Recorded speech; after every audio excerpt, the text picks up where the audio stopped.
Mesdames et messieurs, bonjour et bienvenue dans le premier numéro du petit journal intelligent du jeudi 31 août 2023 que je vous présente avec un immense plaisir. Fin de la première phase du retrait de la MINUSMA. 196 casques bleus ont déjà quitté le Mali. Devant le Conseil de sécurité, le chef de la mission multidimensionnelle intégrée des Nations Unies pour la stabilisation au Mali, El Gassim Wane, a annoncé que la première phase du retrait de la MINUSMA du Mali s'est déroulée du 17 juillet au 25 août 2023. Au nord et au centre du Mali, l'insécurité persiste malgré les opérations militaires. Selon Studio Tamani, les incursions des groupes terroristes dans les villages sont récurrentes dans les régions de Badjangara et de San. Des barricades sur les corridors sont également signalées sur la route nationale 16. Le mercredi matin 30 août 2023, 5 obus sont tombés dans l'aéroport de Tombouctou sans faire de victimes.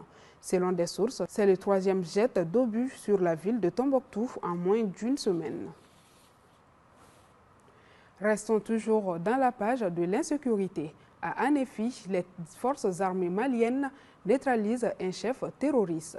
Selon une source sécuritaire, le mardi 29 août 2023, à quelques 12 km d'Anéfi, dans la région de Kidal, les forces armées maliennes ont neutralisé un groupe de terroristes, parmi lesquels Adou Diallo, un chef des groupes armés terroristes, auteur des attaques barbares et lâches du 18 août dernier à Tombouctou.